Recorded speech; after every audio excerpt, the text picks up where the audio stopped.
তো তেল ছাড়া যেমন গাড়ি চলতে পারে না, তেমন একটি ভালো থাম্বনেল ছাড়া কখনো একটি ভিডিও চলতে পারে না। একটা ভিডিওকে ভাইরাল করার জন্য সবচেয়ে গুরুত্বপূর্ণ পার্টগুলোর মধ্যে সবচেয়ে অন্যতম হচ্ছে থাম্বনেল, বিকজ একটা অডিয়েন্সের কাছে সর্বপ্রথম কিন্তু আপনার ভিডিওর থাম্বনেলটাকেই পাঠানো হয়। এক্ষেত্রে যদি আপনার ভিডিওর থাম্বনেলটা ভালো হয় তাহলে কিন্তু সেই অডিয়েন্স আপনার ভিডিওতে ক্লিক করবে, বাট আপনার থাম্বনেলই যদি ভালো না হয় তাহলে কিন্তু আপনার ভিডিওতে কেউ ক্লিক করবে না, যার ফলে ইউটিউবও কিন্তু আপনার ভিডিও রিকমেন্ডেশন কমায়। তাই আপনাকে থাম্বনেলের দিকে বেশি নজর দিতে হবে। আর আজকের ভিডিওতে কিন্তু আমি আপনাকে একটা থাম্বনেল ক্রিয়েট করা শিখাবো না, বিকজ থাম্বনেল ক্রিয়েট নিয়ে ইউটিউবে অসংখ্য ভিডিও আছে, আপনি ওগুলো দেখে শিখে নিতে পারবেন। আজকের ভিডিওতে আমি আপনাকে একটা থাম্বনেলের সাইকোলজিটা বুঝাইবো, অর্থাৎ একটা মানুষ কিভাবে আপনার থাম্বনেলে ক্লিক করবে, আপনার থাম্বনেলে কি কি করলে মানুষটা বেশি বেশি আপনার ভিডিওতে ক্লিক করবে। আর আজকের ভিডিওটা শেষ পর্যন্ত দেখলে থাম্বনেল নিয়ে আপনার মনে আর কোনো প্রশ্ন থাকবে না, থাম্বনেলের সব সাইকোলজি আপনি বুঝে যাবেন। আর ভিডিওর শেষে কিছু গুরুত্বপূর্ণ কথা আছে, ওগুলো না শুনে কখনো ভিডিও থেকে বার হবেন না, বিকজ ওগুলো অনেক গুরুত্বপূর্ণ আপনার চ্যানেলের জন্য। তো চলুন আর বেশি বকবক না করে আজকে ভিডিওটা শুরু করা যাক। এক নম্বর হচ্ছে লাইটিং এন্ড কন্ট্রাস্ট যুক্ত কালার ব্যবহার করা। সবসময় আপনার চ্যানেলের থাম্বনেলে এমন কিছু কালার ব্যবহার করার চেষ্টা করবেন যা মানুষের চোখে সহজেই ধরে, যেমন লাল, নীল প্লাস হলুদ এবং সবুজ, এগুলো হতে পারে। এই কালারগুলো কিন্তু মানুষের চোখে খুব সহজেই ধরে এন্ড সহজে একটা মানুষকে আকৃষ্ট করতে পারে অন্যান্য কালারগুলোর তুলনায়। আপনি যদি বিভিন্ন ধরনের বড় ইউটিউবারদের দেখেন, তারাও কিন্তু এইসব কালার বেশি ইউজ করে থাকে তাদের থাম্বনেলে, তাই অবশ্যই চেষ্টা করবেন লাইটিং কালার ইউজ করার জন্য।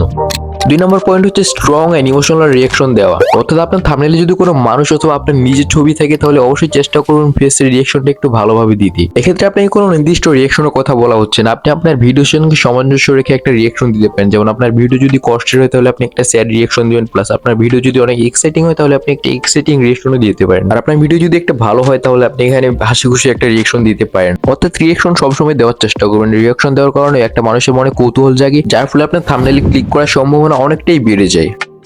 3 নম্বর হচ্ছে স্পষ্ট এন্ড বড় টেক্সট ব্যবহার করা, অর্থাৎ কম শব্দে বেশি প্রভাব। বর্তমানে এমন কিছু ইউটিউবার রয়েছে যারা কিনা তাদের থাম্বনেলে এত বেশি টেক্সট ইউজ করে, যার ফলে তারা ভিডিওর প্রায় সম্পূর্ণ ডিটেলসটাই থাম্বনেলে লিখে দেয়, তাই ওটাকে ভিডিও না বলে পোস্টারও বলা যায়। এগুলো কখনোই করা যাবে না, বিকজ একটা মানুষের কিন্তু এখন এতটাও সময় নেই যে সে 2-3 মিনিট লাগায় আপনার থাম্বনেলটাকে পড়বে, তারপরে আপনার থাম্বনেলে ক্লিক করবে। তখন আপনার করণীয় কি? আপনার করণীয় হচ্ছে আপনার থাম্বনেলে কম টেক্সট অ্যাড করা, অর্থাৎ যে টেক্সটটা অ্যাড না করলেই নয় সেই টেক্সটটা আপনি অ্যাড করবেন। যেমন আপনার ভিডিওর টাইটেল যদি হয় 5 mistakes those new YouTuber do, অর্থাৎ 5টা বড় মিস্টেক যা নতুন ইউটিউবাররা করছে, এখানে আপনি আপনার টাইটেলের টেক্সট হিসেবে ব্যবহার করতে পারেন নতুন ইউটিউবারদের বিগ মিস্টেক, অর্থাৎ বাংলা এন্ড ইংলিশ দুইটা সামঞ্জস্য রেখে আপনি লিখতে পারেন, যার ফলে আপনার থাম্বনেলটা স্পষ্ট থাকবে এন্ড খুব সহজে মানুষ পড়তে পারবে এন্ড বুঝতে পারবে যে ভিতরে মিস্টেক সম্বন্ধে বলা হয়েছে। তাই সবসময় চেষ্টা করবেন এমন কিছু ইম্পর্টেন্ট ওয়ার্ড অ্যাড করার যা দেখে কিন্তু মানুষ বুঝতে পারে যে আপনার ভিডিওর ভিতরে কি রয়েছে। দেন 4 নম্বর পয়েন্টটা হচ্ছে অডিয়েন্সের মনে কৌতূহল তৈরি করা, অর্থাৎ থাম্বনেলে এমন কিছু টেক্সট অথবা এমন কিছু ইমেজ অ্যাড করা যার ফলে অডিয়েন্সের মনে একটা কৌতূহল জাগবে যে এই ভিডিওর ভিতরে কি আছে। সাপোজ মনে করেন যে আপনার চ্যানেল থেকে একটা ভিডিও ডিলিট হয়ে গেছে, এখানে আপনি নরমালি কি লিখতে পারেন থাম্বনেলে, যে আমার ভিডিও ডিলিট হয়ে গেছে, এটা না লিখে যদি আপনি এরকমটা কিছু লেখেন যে আমার সাথে এটা কি হলো, প্লাস আপনি যদি আপনার ডিলিটের একটা স্ক্রিনশট নিয়ে এখানে আপনার থাম্বনেলে বসাই দেন, তাহলে কেমন হয়? এর ফলে থাম্বনেলটা দেখার সাথে সাথে কিন্তু অডিয়েন্সের মনে একটা কৌতূহল চলে আসবে যে কি হলো তার সাথে, দেখি একটু কিভাবে তার চ্যানেলের ভিডিওটা ডিলিট হয়ে গেল। তাই সবসময় চেষ্টা করুন অডিয়েন্সের মনে একটা কৌতূহল রাখার, যাতে সে ভিডিওটা দেখে সেই কৌতূহলটা দূর করার জন্য।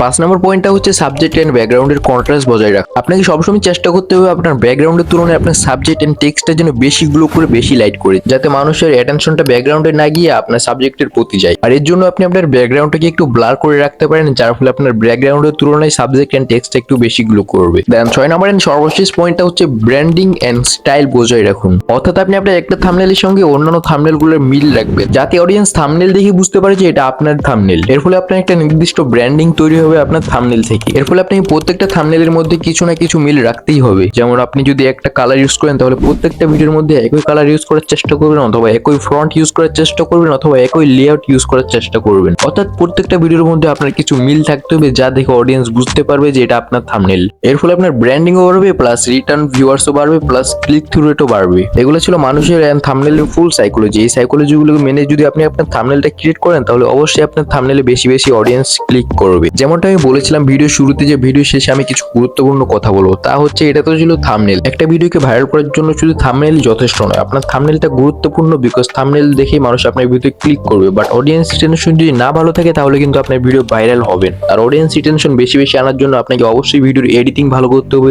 স্টোরি টেলিং ভালো করতে হবে, প্লাস স্ক্রিপ্টিংও ভালো করতে হবে। আর এর সাথে সাথে এসইওর গুরুত্ব কিন্তু অনেক, যার ফলে আপনার ভিডিওর রেকমেন্ডেশনে বেশি বেশি যাবে। তো আপনি প্রথমে থাম্বনেলটা ক্রিয়েট করা শিখেন, দেন তারপরে আপনি আস্তে আস্তে যদি এই পয়েন্টগুলোর দিকেও লক্ষ্য রাখেন তাহলে আপনি আপনার ভিডিওকে অবশ্যই ভাইরাল করতে পারবেন, এটা আমি গ্যারান্টি দিয়ে বলতেছি। আর এই সকল পয়েন্ট দিয়ে আপনি ইউটিউবে অনেক ভিডিও পেয়ে যাবেন। তারপরে যদি আপনারা চান যে আমি নিজে ভিডিও ক্রিয়েট করি তাহলে অবশ্যই কমেন্ট করেন, আমি পরবর্তী ভিডিওতে দেওয়ার চেষ্টা করবো ইনশাআল্লাহ। তো আজকে ভিডিও এই পর্যন্তই। আর আপনারা যদি থাম্বনেল ক্রিয়েট করা শিখতে চান তাহলে আমার এই ভিডিওতে ক্লিক করতে পারেন। এই ভিডিওতে আমি দেখাইছি যে পিক্সেল ল্যাব দিয়ে মোবাইল থেকে আপনারা কিভাবে খুব সহজেই থাম্বনেল ক্রিয়েট করতে পারেন। তো দেখাতে হচ্ছে সেই ভিডিওতে। তার আগে এই ভিডিওতে যদি আপনার একটু উপকারে আসে তাহলে একটা লাইক করে চ্যানেলটাকে সাবস্ক্রাইব করে দিয়ে